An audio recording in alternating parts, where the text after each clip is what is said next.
माफी चाहती हूँ कि थोड़ी सी देर हो गई। आपकी बहुत आभारी हूँ कि आपने इतना इंतजार किया।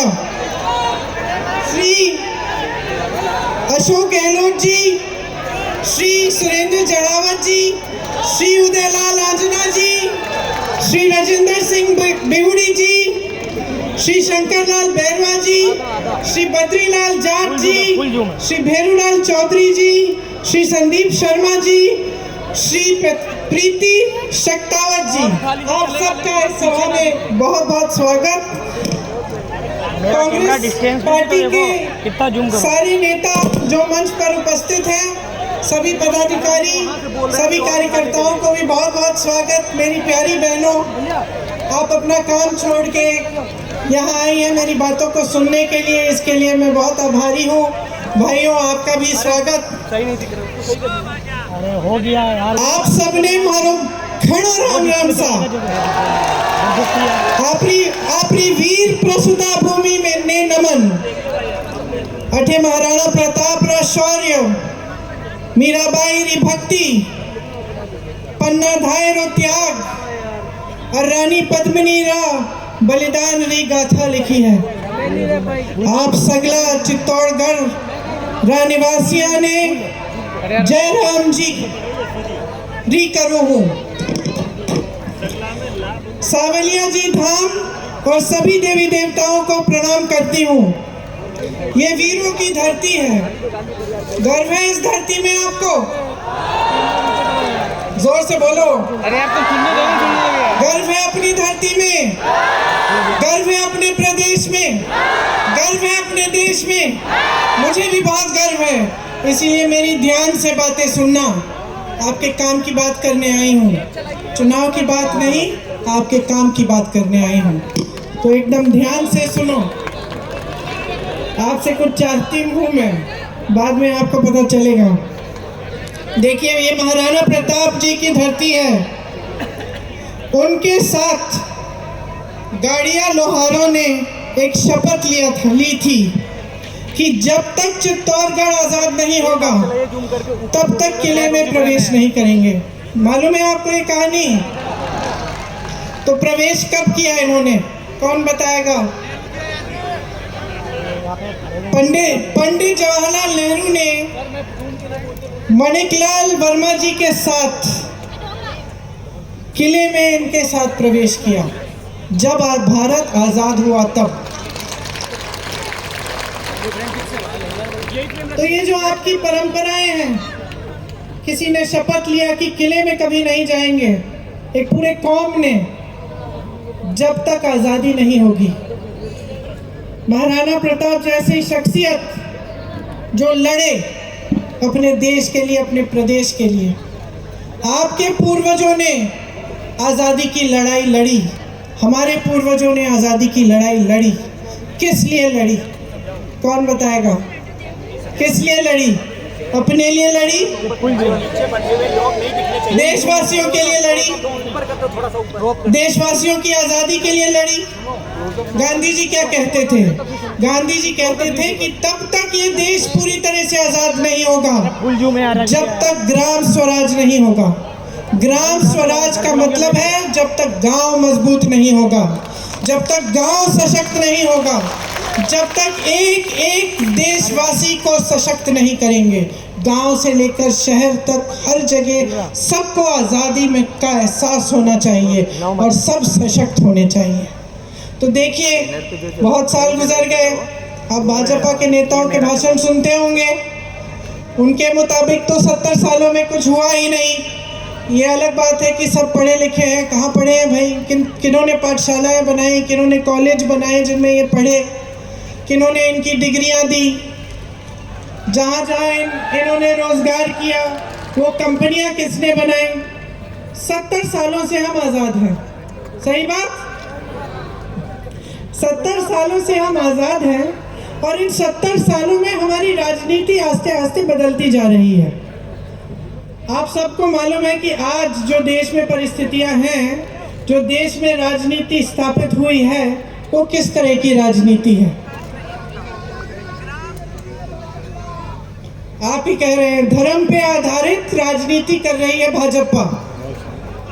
तो ये धर्म के आधारित राजनीति होती क्या है?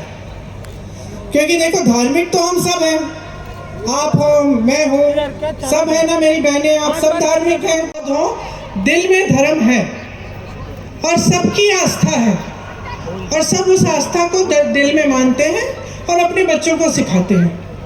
कोई ऐसा धर्म है जो आपको सिखाता है कि एक दूसरों को मार काटो? कोई धर्म नहीं है ना, कोई ऐसा धर्म नहीं है। चाहे कोई भी धर्म हो, वो आपको सिर्फ अच्छी बातें सिखाएगा। वो सिखाएगा कि सबका आदर करो, मान सम्मान करो, सबसे प्रेम से बात करो, किसी को सहायता की जरूरत है उसकी सहायता करो, यही सिखाता है धर्म। तो ये धर्म पे आधारित राजनीति क्या है, कैसे, इसके बारे में सोचने की बहुत आपको जरूरत है। बहुत महत्वपूर्ण बात है ये, क्योंकि देखिए मेरी समझ में ये ऐसी राजनीति है जो आपका ध्यान भटकाना चाहती है। क्यों करेंगे तो आपके जज्बात उभरेंगे। सब जानते हैं, बहनें आपके घर कोई आए बड़ी धार्मिक बात करे और फिर बोले कि मुझे वोट दे दो, तो आपको बुरा लगेगा ना कि भाई धार्मिक इंसान है, अच्छी अच्छी बातें करके आया गया है, उसको तो वोट देना चाहिए। आपको ऐसा लगता है ना? लेकिन सोचो वो इंसान आपके पास धर्म की बात चुनाव के समय क्यों कर रहा है? आपके पास आकर आपसे कुछ चाहता है। और आप समझिए कि ये जो राजनीति आपने पूरे देश में लागू होने दी है, ये आप ही का इस्तेमाल कर रही है। ये धर्म की बातें, जाति की बातें चुनाव के समय जो उठाते हैं, वो चाहते हैं कि अपना स्वार्थ आपसे साधे। अगर आप इस बात को आज नहीं समझेंगे तो 5 साल और भुगत लो, 5 साल भुगत लो। अगर आप इस बात को ठीक तरह से समझ लेंगे और आप नेताओं से, राजनीतिक दलों से जवाबदेही मांगेंगे, आप विकास मांगेंगे, आपकी समस्याओं का हल मांगेंगे, तो आप भटक नहीं सकते। मैं इसलिए ये बात कह रही हूँ, क्योंकि 2 दिन पहले मैं मध्य प्रदेश में थी। मध्य प्रदेश में भाजपा की सरकार है। कितने सालों से चल रही है बहनों और भाइयों? 18 सालों से। 18 सालों से बार बार भाजपा को वोट दिया जा रहा है। जब मैं किसी के घर जाती हूँ, पूछती हूँ कि भाई क्यों दे रहे हो वोट? तुम्हारे घर में बिजली नहीं है, पानी नहीं है, सड़क की मरम्मत नहीं की, बेरोजगार बच्चे बैठे हुए हैं, पढ़ाई लिखाई करा दी, फीस भरा दी, मेहनत कर ली, लेकिन नौकरी नहीं मिल रही है, तो क्यों बार बार वोट दे रहे हो? तो जवाब ये मिलता है कि दीदी धर्म के आधार पर। तो धर्म के आधार पर जब वोट दे रहे हो तो नेता क्या सोच रहा है? चालाक होता है, सुन लो, होता है कि नहीं? मंच पे खड़े होके कह रही हूँ, किसी भी नेता को इतनी छूट दे दो कि वो आलसी बन जाए, उसकी जवाबदेही हटा दो, उसको पता चल जाए कि भाई मैं इधर उधर की बातें करूंगा, धर्म की बात कर लूंगा, जाति की बात कर लूंगा, कुछ और बोल दूंगा, ध्यान भटका दूंगा, मुझे वोट मिल जाएगा, तो काम क्यों करेगा? काम क्यों करेगा बहनों और भाइयों? आपने आदत जो बिगाड़ दी है। अब जब आप खुद ही कह रहे हो, जब मैं किसी के घर जाती हूँ, वो महिला खुद ही मुझे कह रही है कि भाई मैं काम तो कुछ हुआ नहीं, लेकिन वोट मैं धर्म के आधार पे दूंगी, तो आदत बिगाड़ने वाले तो आप हो गए ना। इस बार मत बिगाड़ना।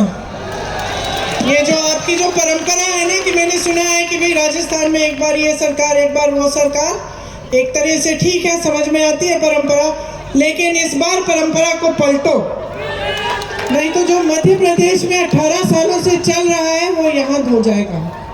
और मैं आपको बताना चाहती हूँ कि क्या चल रहा है। सुनिए, मैं गहलोत जी से हेलीकॉप्टर में पूछ रही थी कि गहलोत जी, आपके राज्य में कितने रोजगार दिलवाए आपने? तो उनके साथी थे, उन्होंने कहा 3 लाख। गहलोत जी ने मुझे कहा देखो 2 लाख तो हमने दिलवाए हैं और जो 1 लाख और है वो दिलवाने के प्रोसेस में है। तो ठीक है, 2 लाख मानते हैं। अब कोई मुझे बता सकता है कि मध्य प्रदेश में भाजपा की सरकार ने 3.5 सालों में कितने रोजगार दिलवाए होंगे? कितने? 1 लाख, 50,000, 10,000, 5,000, 21 3.5 सालों में 21 रोजगार। क्यों? क्योंकि एहसास हो गया है कि हमें रोजगार के मामले पे तो वोट मिलेंगे नहीं, हमें धर्म पे मिलेंगे, तो हमें रोजगार दिलवाने की क्या जरूरत है। अब मुझसे पूछिए कि मध्य प्रदेश में जहां भाजपा की सरकार है कितनी पाठशालाएं खुली होंगी? पूछिए। हाँ, 60,000 से अधिक पाठशालाएं बंद हो चुकी हैं, बंद। और यहाँ पूछ रही थी मैंने कहा हर जिले में इंग्लिश मीडियम स्कूल है? मैंने कहा जिले में क्या दीदी, जिले में क्या, गांव में खोल लिए हमने।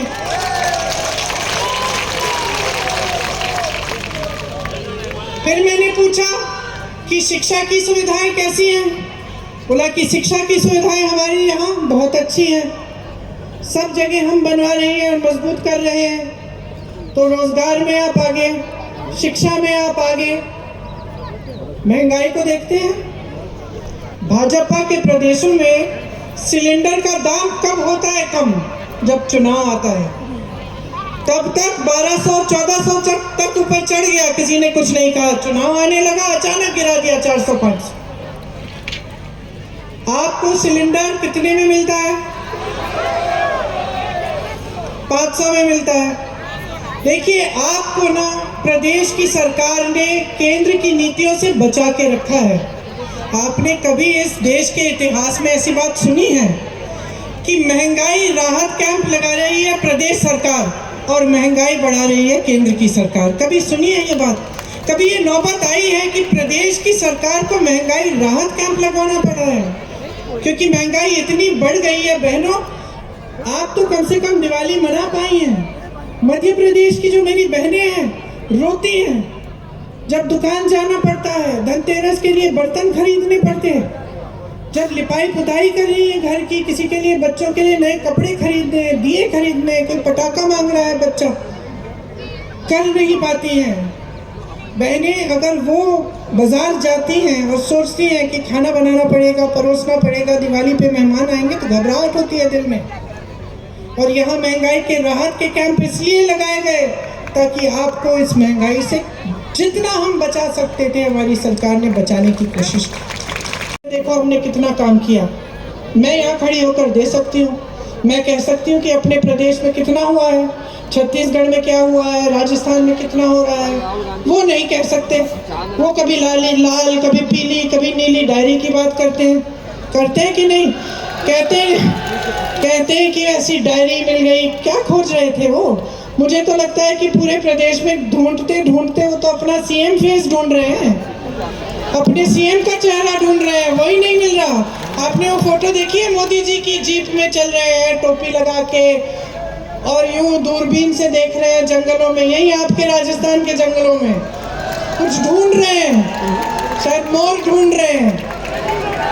दूरबीन भेज दें उन्हें, दूरबीन भेज देते हैं, अपना सीएम का चेहरा भी ढूंढ लें, क्या पता दूरबीन से देखें तो मिल जाए। जितने भी उनके बड़े बड़े नेता थे सबको परे कर दिया, राजस्थान आकर अपने नाम पर वोट मांग रहे हैं। ये नौबत हो चुकी है उनकी, अपने नाम पर वोट ऐसे मांग रहे हैं जैसे प्रधानमंत्री पद छोड़ के यहाँ आके सीएम बनेंगे।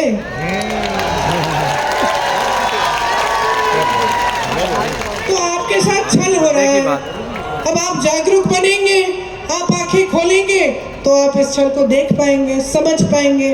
अगर आप अपने जीवन का अनुभव देखेंगे, ये देखेंगे कि जो गहलोत जी की सरकार है उसने क्या क्या काम किया है आपके लिए।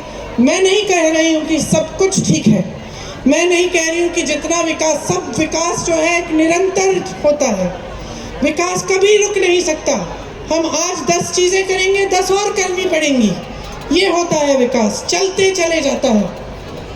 तो मैं ये नहीं कह रही हूँ कि भाई पूरी तरह से हो गया है, लेकिन मैं ये जरूर कह रही हूँ कि कोई प्रयास नहीं छोड़ा। कि जब गहलोत जी कहते हैं कि आप जितना भी मांगो, आप मांगते मांगते थक जाओगे, मैं देते देते नहीं थकूंगा, तो मैं गहलोत जी को जानती हूँ, वो अपने दिल से ये बात कहते हैं। मैं जानती हूँ कि कितना काम करते हैं, रात भर काम करते हैं, 4-5 बजे तक सोते नहीं हैं, आपके लिए काम करते हैं।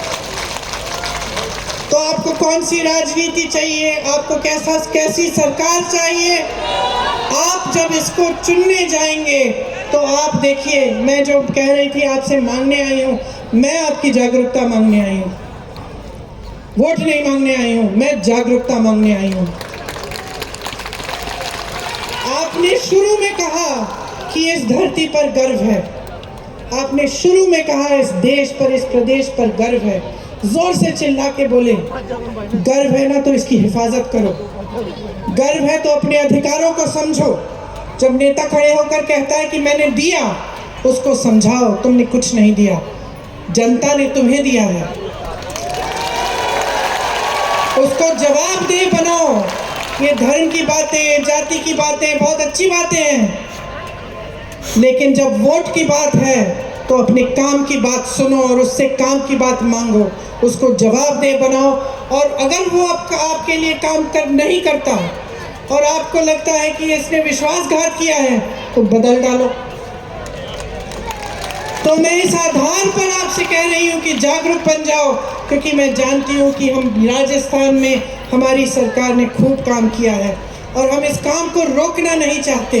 अब सही दिशा में चल रहा है प्रदेश। सही दिशा ये है कि आपकी संपत्ति आपकी जेब में जानी चाहिए। आज जो केंद्र की सरकार है आपकी संपत्ति छीन कर बड़े बड़े उद्योगपतियों को दे रही है, चाहे आपकी बड़ी बड़ी कंपनियां हो, चाहे बंदरगाह हो, चाहे हवाई अड्डे हो। आज किसान 27 रुपए कमाता है एक दिन में और अडानी जी 16,000 करोड़ रुपए कमाते हैं। मोदी जी कहते हैं कि आपके पेंशन के लिए पैसे नहीं है। 16,000 करोड़ रुपए के 2 हवाई जहाज सिर्फ मोदी जी के हैं, सरकार ने उनके लिए खरीदे और उन्हीं में घूमते हैं। 20,000 करोड़ का उन्होंने सुंदरीकरण किया है संसद भवन का, 70 साल पुराना था, उनको पसंद नहीं आया, लेकिन 70 साल से तो अच्छा खासा चल रहा था। 20,000 करोड़ खर्चे, जिस समय उन्होंने कहा कि 20,000 करोड़ रुपए खर्चेंगे संसद भवन के सुंदरीकरण के लिए, मालूम है आपको क्या था? कोरोना था, लोग ऑक्सीजन के लिए तरस रहे थे, मर रहे थे सड़कों पे, और ये सोच रहे थे सुंदरीकरण के लिए पैसे देने के लिए। और एक बात और बता देती हूँ, उस समय उत्तर प्रदेश के किसानों का जो गन्ना का बकाया था 15,000 करोड़ रुपए था भाइयों, 15,000 करोड़ का बकाया, और सरकार कह रही थी तुम्हें नहीं दे सकते, और हजारों करोड़ रुपए माफ करते हैं अपने बड़े बड़े उद्योगपति मित्रों को। तो ये सरकार छोटे जो उद्योगपति हैं, छोटे जो कारोबार चलाते हैं, ये दुकानदार हैं जो मेहनत करते हैं ईमानदारी से दिन रात, उन पे क्या, उनको क्या मिला? जीएसटी मिली, नोटबंदी मिली। आप लोग देशभक्त हो, सब देशभक्त हो, आप कतार में खड़े हो गए। उसके बाद कोरोना है, आपको कोई राहत नहीं मिली। तो बड़े बड़े उद्योगपतियों को सहारा, सहायता, कर्ज माफ, देश के बंदरगाह, देश के हवाई अड्डे, और आपके बारे में कौन सोचेगा? तो आप सोच लीजिए, अपने पैरों पे खड़ा होना है, अपना भविष्य मजबूत बनाना है, अपने आप को सशक्त बनाना है, तो कांग्रेस की सरकार को जिताओ, 5 साल और दो।